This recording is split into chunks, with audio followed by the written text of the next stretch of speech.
Hi, I'm Tenley Seidel, a senior at Swampscott High School and a student representative on Swampscott School Committee. In my 2 years as a representative, I've learned a lot about how the school district runs and different challenges that teachers, administrators, and students face. In this video, I'll share with you images of our 3 elementary school spaces and talk about some of their inadequacies. The entryways to our schools are always locked, and there are cameras at each front door. However, there is no actual sightline to any entrance at any of our elementary schools, as the doors are not visible from, nor close to, the front offices. Cameras are focused directly on entrances, and guests and late arrivals get buzzed in. Upon entering the school, visitors must travel through the hallway, past classrooms or other learning spaces before they arrive at the office to check in and pick up a guest badge. All of our hallways have fire doors, but these doors are not equipped to automatically shut and lock down areas of the buildings.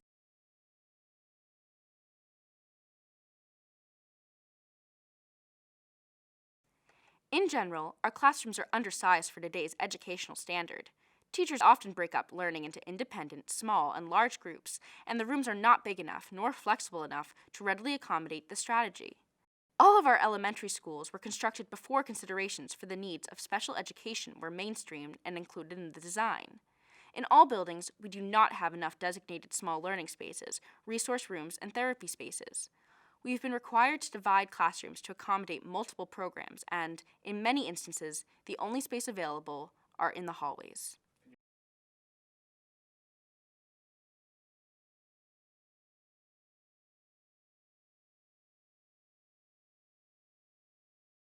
Clark, the smallest of the 3 elementary schools, is the only one that is handicapped accessible, so it must host the majority of our special education programs.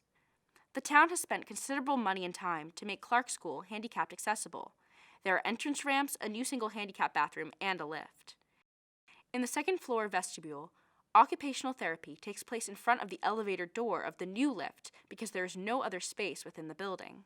This is one example of how many classrooms and spaces throughout all of our elementary schools are being divided, adapted, or shifted to house special education programs and services.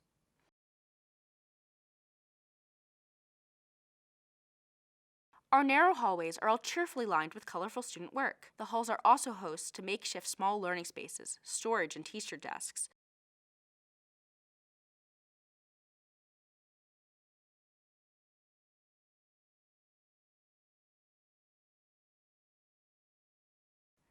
The gym spaces in all the elementary schools are too small, and all of them serve multiple functions.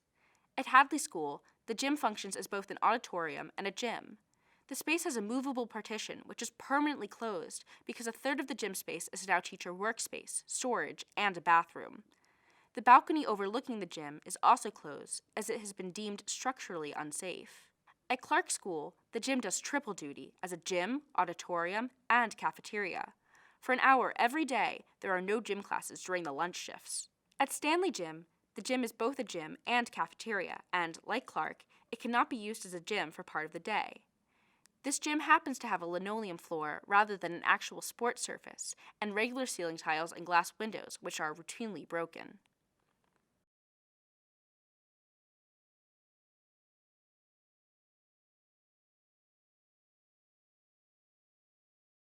At Stanley, the art space is housed in the basement, in the old girls' locker room.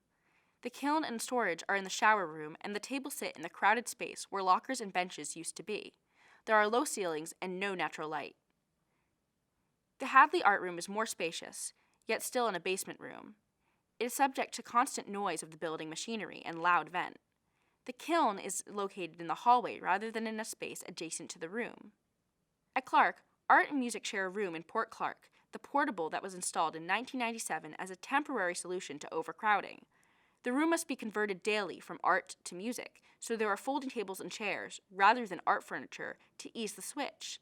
The kiln is inconveniently located in the kitchen of the main Clark building. There is only one sink in each art space. No art room has adequate storage for the multitude of materials, nor the space to keep or work on long-term projects.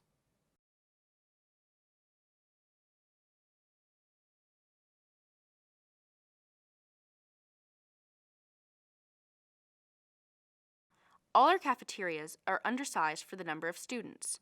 We have no hot service, so food is delivered daily to each school, and at Stanley it is prepped in the teacher workroom break room.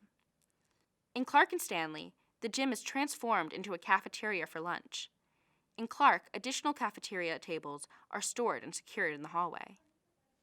Hadley is the only elementary school with a designated cafeteria space, but it has low ceilings, is small, crowded, and extremely noisy. Because there is no other space in the building to have meetings or conferences with more than 4 people, this cafeteria is often used for that purpose.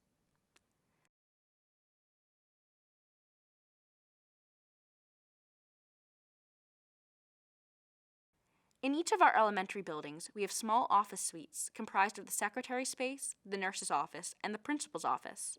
Although the main office is the control center of each school, they are not located near the front entrances, and there are no sight lines to the front doors from any of these spaces. The secretarial spaces are overcrowded. There are no waiting areas. There is not enough space for copiers and file cabinets. The principal's offices are also undersized.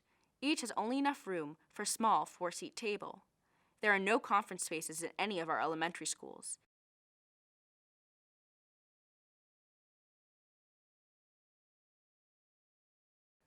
The teacher workroom at Stanley is shared with food prep. At Hadley, the staff work and break room is a small room that has the only designated staff bathroom in the main building. At Clark, there is no longer a teacher workroom. The copiers, supplies, and laminator are used in the second floor hallway.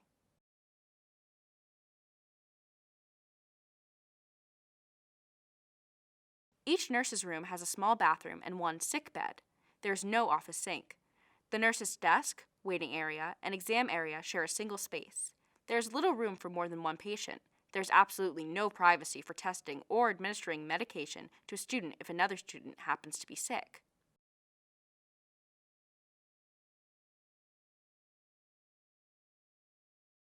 The bathrooms are generally inefficient spaces with deteriorating plumbing and fixtures.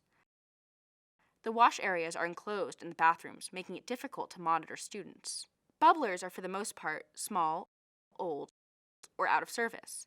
There is no place in the school for students to fill water bottles. Each elementary school has a great deal of square footage dedicated to large, old boiler systems. Our boiler rooms represent much wasted space compared to today's heating, cooling, electrical network room. The heating systems provide inconsistent and hard-to-control temperatures.